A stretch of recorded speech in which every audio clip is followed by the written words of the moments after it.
Good morning, guys. It's Darren from Juice Media, and in the chair at this crazy ungodly hour is British blues slide guitar master, Mr. Troy Redfern. Troy, good morning. How are you? Not so bad. How you doing? Yeah, I'm all right, buddy. I'm all right. I don't know if Peter told you, I'm off at the moment. I've just had my third heart attack, believe it or not. Right. Oh, Jesus. Right. Yeah, You're okay, so though. You're good. yeah. I'm just sitting around the house bored, and just Yeah. I'm trying to slowly get out, do walks and stuff. But this, the interview stuff is helping a lot, just to get to talk Yeah. to musicians and stuff, and Yeah. and talk about music and what have you. Because Yeah. much like you, it's my passion, just music. It's my first love, So it's Yeah. nice Yeah. to be able to chat Yeah. and Yeah. even Yeah. at times. Yeah. Definitely. So how's life been treating you? Yeah, it's not been too bad. As far as the sort of the lockdowns and whatnot, you just had to sort of plow through it. I sort of like ended up sort of doing lots of recording instead of just sitting around. So yeah, and things are slowly coming back to everything's coming back to normal. Hopefully, we'll see what happens from today, won't we? Yeah. I mean, I suppose it's like, you see all the pictures on TV and you're thinking, wow, it's just like you can just see the COVID coming flushing back, But I guess from your point of view, as a musician, it's possibly been harder sitting, when you've recorded stuff and writing and not been able to perform it live. That Yeah, must be yeah. major not a problem, because obviously when you're in the studio recording it, you're still playing live, if you like, but it must be Yeah. hard not to be out with the public. Yeah, before lockdown in sort of 2019, well, beginning of 2020, I just got a 6-week tour with Willie and the Bandits that came in through Midnight Mango, which is a really good agency, and things are sort of like moving forward nicely. So the lockdown came 3 weeks into that tour, so it was a bit of a killer. It was and that's why I sort of did the recording I did, really just keep the sort of momentum and not to get too bogged down with what was going on. Just try to focus my Yeah, attention away from that into something sort of creative, because when you're writing or recording, it does take you somewhere else. It's like when you listen to an album, it takes you somewhere else. It's that kind of thing, and I think that was really important for me. Just to and to make good use of the time. So it was good all round in that kind of way. yeah, It took your yeah, mind away from everything that was going on, and it kind of you were making something, which would pay dividends in the future and all that kind of stuff. So yeah, but it was we did a gig probably was it 3 weeks ago now, the Love Rocks Festival. We played down there. yeah. So that was cool getting back out. I've got a little run of dates with Robert John later on in September and stuff. So there are things coming back. But yeah, it was strange not sort of going out and playing, and especially after doing that sort of run before lockdown. But it is what it is, isn't it? You just got to adapt, I think you have to, I think you do, Troy. I think you're right. And the kind of beauty for us as reviewers and stuff is that we get loads of stuff through my inbox every week.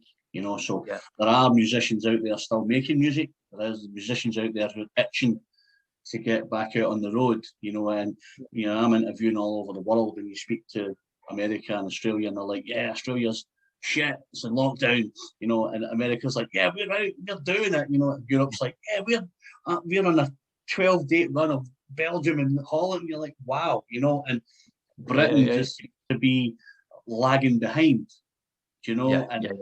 but I do think that when anytime it ever becomes clear, I do think that in every probably city for 6-9 months, there'll be a gig of some description Yeah. every single night, blues and rock and stuff. But I think that stuff like, yours, blues, rock, slide guitar, is really coming to the surface. With Robert John, with King, with people like Caitlin Cook, with people like yourself, Area Littenden, and they're just, they're exploding onto the scene. And I think that's the new go-to music. Yeah, there's a lot of a lot of interest, in the States, and bands like Larkin Poe and stuff have you know really helped the scene in the States. Well, there's so many bands over there, but that those guys spring to mind, because they played Saturday night TV, the sort of big shows and stuff like that. So it's more in the public consciousness, which is great. I don't think there's, as the sort of scenes never, the blues rocks or blues scenes not really ever gone away, but at the minute there seems to be a lot, and the southern rock thing, is quite big at the minute, which is good, so that's, I think it's a pretty healthy scene. I think the trick is going to be just scheduling gigs, because everything's been knocked back. You're just going to have a bit of a mashup of people trying to book venues. That's going to be the main problem, I think. I think your head will be turned, almost every night when you're thinking, I want to go and see Troy, but so-and-so's came in and they're doing the same night and it's a bigger venue, or it's, and it's one of those things where I think the musicians have just got to have to do what they do, Yeah. Go out and get your tour, go out, get your support slot. And I do always think that 90% of the time the support act are better than the main attraction. It can be, it can be like, there are situations where it is like that. I've gone to see bands before now to see the support act. Purely I bought tickets, of big bands, just to go and see, their support. So yeah, it can, that can happen. Yeah, and I think that's important, but also there is the support acts that are coming through that you think, wow, in a couple of years' time they're going to be headlining, and ones that's not going to go away. Like you said, your Larkin Poes who have come out of nowhere and they're kind of commanding the American scene. Your Robert John and the Rex, your When Rivers Meet, your Chantal McGregors, and these people who just come out of the woodwork and then create a buzz that everybody wants to go and see. And I think that's just an exciting time at the moment. Yeah, definitely. As it's real. So what kind of started your journey? What made you want to be a musician? What made you want to get into blues, slide guitar almost? I mean, what was your light bulb moment? I was really, well, my earliest memories of going back to what got me into music. I remember wanting to go and see the film Flash Gordon in 1980. You remember that remake in 1980? And my parents wouldn't let me go, so my brother went to Woolworths at the time and bought me the single Flash by Queen. Yeah.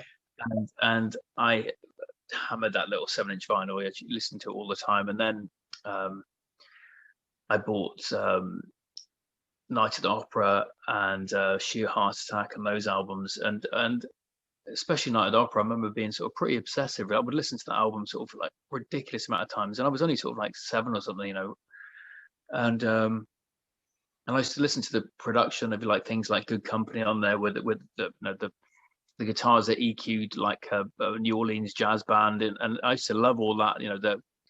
The interest in the sounds, actually of which the production, so that was really fascinating me, and I just became sort of like super sort of into music at like that age, 6, 7, 8, and then kind of discovered as I got a little bit older, sort of like Jimi Hendrix, the Beatles, sort of like just what I was into started growing, the amount of different types of styles and whatnot, and then I think it was 1985. I think I saw Back to the Future, and there's the famous Johnny B. Good scene. Yeah, Before that, I wanted to play sax. I got Brothers in Arms. And there's a song on there called Your Latest Trick, and I love the sax melody at the intro to that, and I wanted to play sax. My parents bought me a clarinet, and that just didn't really wash it. I didn't like the instrument, I didn't like the sound.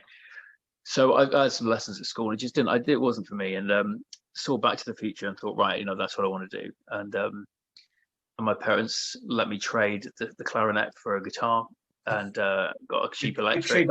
Good trade up. Yeah, and then and that was it, and then started down that route, and started learning sort of songs, from albums myself, and I had about 10 lessons with the guy.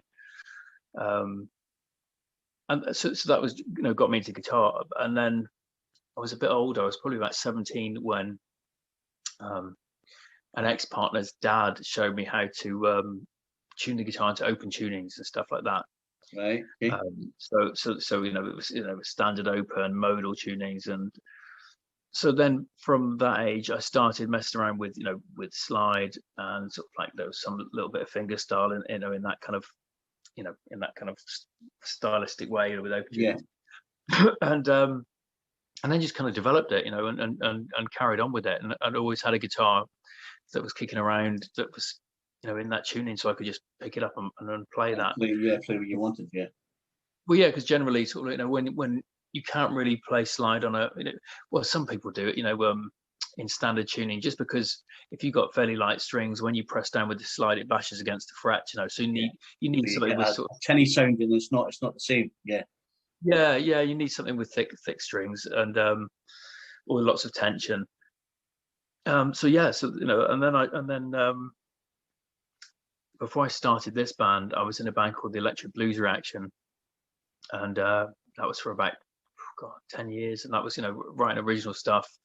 And that 10 years I played a lot more slide, and then I decided that the guys in that band didn't want to do gigs sort of like that far afield, so I decided, right, okay, I need to start a separate band. So then I went out under my own name and start getting different people in, different players in for the backing band. Listen, Troy Redfern's got a slicker ring anyway, Yeah, you got a more slicker ring, and I think that gathers more attention for it, Well, the thing is as well, I figured that instead of going under a band name, I was kind of sick of people leaving bands and all that kind of thing. You lose a member and you lose it. It'd just always be a nightmare. So I thought, if I go out under my own name, I'm not going to leave my own band.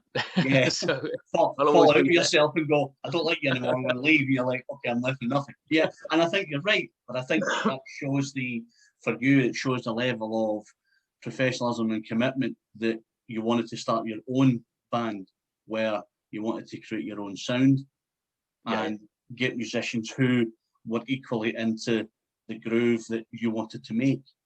And I think that's and it's a massive step. It's a massive step, because sometimes it doesn't work. But I guess you're 5 albums in. You're an established blues slide guitarist. You're gathering a lot of attention, and I think the new album's just fantastic. From the first, from Scorpio right through to the kind of the deeper bluesier Stone at the end. As I say, I've got a couple of standout tracks on it, but from the first track to the last, and I think you were right there, when you said you were taking on a journey when we started chatting. I think sometimes, if you get a specific song, now my favourite on the album is One Way Ticket. Oh, right, yeah. And you kind of just, what I kind of do is I'll listen to the album through first, and then I'll gather all my paperwork and all of my review stuff, and I'll write it all down for you, and then I'll start to play it through, and I'll get myself a wee glass of red wine, and then I'll just get into it, and I'll take stuff out, put stuff back in, and then you're right, you get a song and you think, I'm just going to sit back, and you're right, you do get taken on a journey. Yeah, definitely. And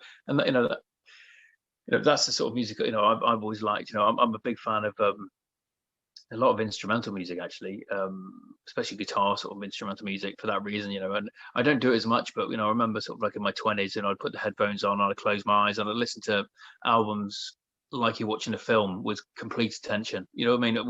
People absolutely. don't generally do that much these days, but sort of some people obviously do, and there are people who do that, with hi-fis and they hi-fi buffs and stuff. But instead of having music as a background, it's something you can sort of really, just get completely absorbed in, Yeah, absolutely. What I tend to do when I'm doing a review, this is almost as I'm in the front row, waiting for you to step forward, and you kind of you absorb it all in, and you soak up the tension of you guys coming out and tuning up, and then when you just go boom and you hit me with it, you think, and I shut my eyes and I just imagine that I'm there with my wee scarf, you know. Yeah, Come on, try, you know, and it's like, and you get absorbed in it. And I think that that's what comes across when I do kind of review, because I like to think that you've put your heart and soul into it for us to buy and listen to, and I want to do my best for you if I'm reviewing it. You know, I could say, yeah, it's got 10 tracks, you know, 2 are good, 3 are okay, and the other 5 I'm not sure of, and you're going to go, oh, okay, that's a nice short review. But for me, I think it's, you know, you've poured your blood, sweat, and tears into it, and the least that I can do for you is give you my full attention and give you how I feel each track goes, you know, and let you feel me standing in front of you going, yeah, this is what I feel. I feel the husky vocals, I feel the slide, I feel the thumping drum. And do you know what? I've had an hour and 10 minutes and it's been brilliant. Yeah. Do you know what I mean? Yeah, of course. Yeah, definitely.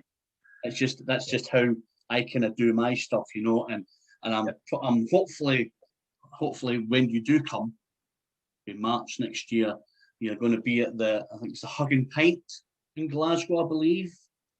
That's right. Yeah. We played there. We played there on the tour when I went up with them in early 2020, and it was brilliant. And that place, out of all the dates on the tour, the vibe, and you know, because it's downstairs, isn't it? You go downstairs and dark and dingy. We had a cracking night. Compact, you know, and it's really, I think you just get the full experience, you know, when someone's just rocking out. And I'm looking forward to it. Hopefully Peter will put me on the guest list. You know, he might just go, no, I've forgotten all about him. I'll need to gate crash it. But yeah, it's a cracking little place. It's got a good vibe to it, you know, and I think you can just, you know, when the punters come in, you know, you walk downstairs, you're like, what's this place like? But when you just get the energy, you think, wow, you know, and when you're getting, you know, a slide guitar or a drum smacking you straight in the face, you're thinking, yeah, I'm going to enjoy it tonight, you know. And I think it was one of the best. That was one of the best. That was a standout gig. That was, you know, because of the audience. That the audience made that. You know, you can have a great venue, or you can have like whatever type of venue, but it's the audience that you feel and give you. You know, they make the gig. Yeah, sure. Well, I think I kind of think you've hit the nail on the head there. I think the Glaswegian audiences, you know, we like a little tipple, as you know, we like a wee tipple, but we love for rock music, you know. And I think that what they do is they want to just go out there and they want to enjoy themselves as much as you. Yeah. You know, they've paid 10, 15, 20 quid for a ticket, and believe you me, they want to get their 20 quid's worth, and they want to see you sweating, you know, because they've came and paid their 20 quid and they've bought 10 pints and they want to enjoy themselves, you know. So I do guess that a lot of people do say that you know, when they come to Glasgow, it's brilliant. But I think it's just the fact that Glaswegians just love the rock music. They just love to, you know, to feel what you're feeling, you know. And as I say, I take it back to, you know, standing in the front of the audience, just waiting for you to come out, and it's the anticipation. Couple of pints, try Redfern's coming on, and you come out and you go, and you slide your guitar, and people go, wow, that's what I wanted to hear. Get me some more pints, and I'm going to go home a happy man. You know, and I think that's what it's all about. I think that the Glaswegian audience just love to hear some good quality music, you know. So I hope that when you do come back, you bring your A game, because I'll be standing at the back from my pad giving it. Nah, I didn't like him tonight. He was talking shit when he was telling me he really enjoyed the Glasgow audience. But you know, I do hope that, I think by March next year, I think things should be back on track. Let's hope so. Fingers crossed. Fingers crossed. You know, you know, that'll be like a 2-year thing, and you think, wow. I mean, my last gig was February 28th, 2019, when I saw Samantha Fish at St Luke's in the Wing Docks, and that's the last gig I went to. You know, so it's a hard old slog, especially when you're a reviewer or an interviewer, where you can't see anyone. You know, and you think, wow, you just want it to return so much. You want tours to return, and I guess that for you guys as well, that's another hard thing. You know, all the Brexit stuff. You know, bands coming in, bands going out to Europe and stuff like that. It's just going to be a minefield. Yep. Yeah, it's going to be a tricky one, definitely.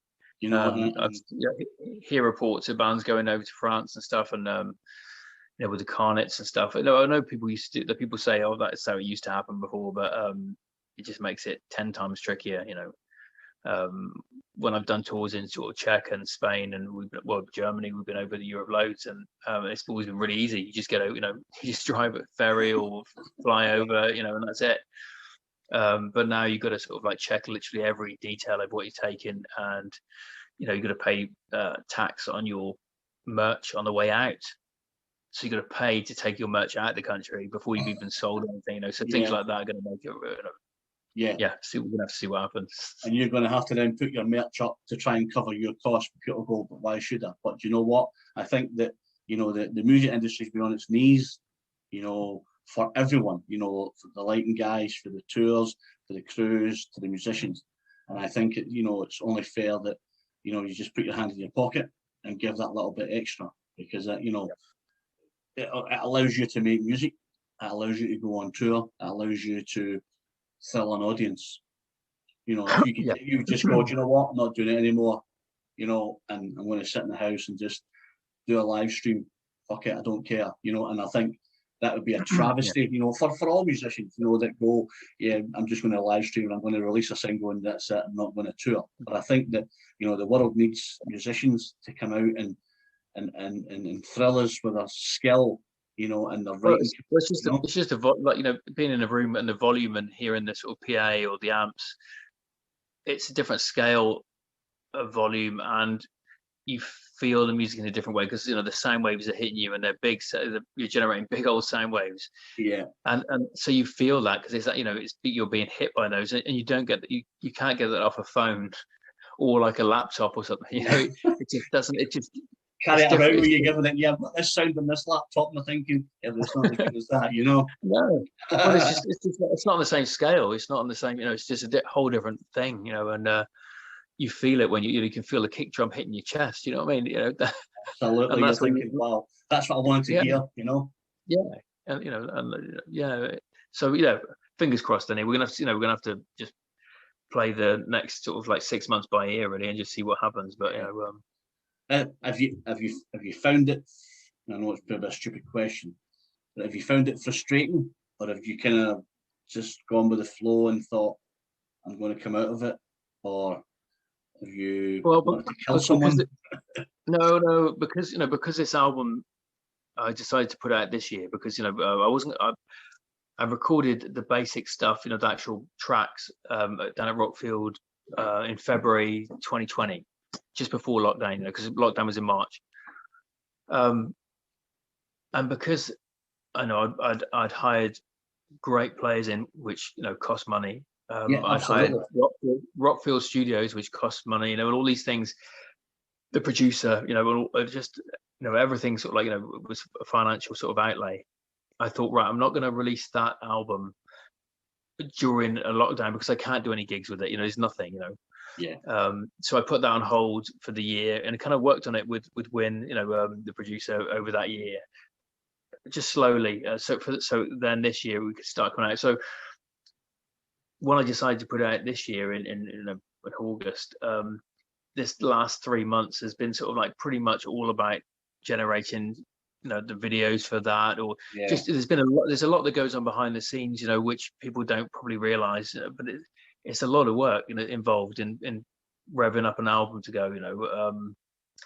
So this last, say, 3 months, I've felt like I've not stopped with it, in a good way. It's all been like super positive, but it's certainly not been a downtime, and then hopefully, the last single will come out probably after the album drops at some point, and that should take me then into the Robert John tour. And then on into next year. So it's it's worked out well because to be honest, I thought the lockdown would have finished, or coronavirus would have finised months ago. I think we all did. We all kind of like thought, right, okay, it's been a year, and then when we get into the next year, it's going to probably calm down a bit. But it's surprised everyone really that I think it's carried on, and but we just got to sort of hope hope that like most viruses, they run their course, don't they? So I think it's one of those ones. As people say, it's like the flu. So you kind of think maybe we just have to learn to live with it as best you can. But you're right; it's had a crippling effect on everyone. And I think it's you know, I think that's the outlet of people going to a gig, you know, listen to someone plying their trade, you know. So, you know, I really do hope that you know, you get out with Robert John and stuff, and then obviously come up to Glasgow and see us, get a pint, and we'll just talk some nonsense about about music and stuff. So, question: can you tell me the next single? Is that a secret? Yes, I think it is. I have to think about that for a second, but I think it is. I'll have to check with my guy, but I think it will. Holding that back. I can maybe get a bit of info there from you before you go. When's this coming out? When are you putting this video out? It'll be probably tomorrow. Tomorrow, right? Yeah. Or Wednesday. Yeah. So, you know, kind of what I like to do, Troy, because, you know, this will go all over the world. It'll go to America, it'll go to Europe, it'll go to Australia. It'll go, you know, because we send it out. We've got agents in America and Europe and Australia, and we put it to them. And, you know, somebody may pick it up and stuff. And we get roughly about 150,000 views every month. Right. You know, so sometimes my videos rack up 10,000 views. You know, I think your album's, I think, at about 2,000 hits at the minute. Right. You know, people have seen it and they're thinking, wow, this, you know, because I think that the good thing or the bad thing about a reviewer and stuff is that, you know, it's almost like I said at the start, I'm at the gig and I'm listening to your album. And I think when people read it, they go, wow, I bet that's an absolute corker of an album. I'm going to get that. I'm going to download it. And, you know, and you get lots of different shares and stuff. And obviously when it goes onto your socials, it goes all over the place. But, you know, we get loads of people that like to, you know, these are good things, you know, an interview with a rock star and people go, wonder what this guy's like. You know, you see him on tour, he's a bit mental, he's jumping about. Wonder what kind of guy he is. So these are really cool, you know, that it's an insight into Troy Redfern's life, kind of Troy Redfern the guy, you know, Troy Redfern the musician, and I think it's quite a cool thing, you know. So this is a real good part of the job. You know, you get to chat to a musician about his, you know, his craft and kind of what his next moves are, you know. So it's quite a good thing. But yeah, so to answer your question, it'll probably be tomorrow or Wednesday. And then it'll hit America and Australia and everything and all that as well. So you'll probably gather a wee bit of motion with it. So obviously I was trying to hit you with the trick question there for the last single before the album, but obviously you foxed me out of it, Troy. You foxed me out of it. But I'm sure Peter might hit me with it. Who knows? Listen, it's been fantastic to chat to you. I've really, really enjoyed my time. Thank you for again a crazy time. And I wish you every success when the album drops. I think it's going to do really well. I think people like a bit of slide blues, and I think it's going to do extremely well. And obviously the video will do fantastic because I'm on it. So we're all right, Troy. You know, it's I'm on it. So it's okay. It's all good. And as I say, I'll let you know when it goes out. And hopefully we'll get to see you next March when you come to the Hug and Pint. Fantastic. Yeah, it'd be a great one. I'm looking forward to that one, especially that one. Yeah, because I think, you know, the Scottish guys just love it, you know, but, you know, you have pockets where you go to places, but I think Glasgow always sometimes has a special place because people just like to jam out, you know, and get on it. But listen, fantastic to chat to you, Troy. You too, man. I wish you every success.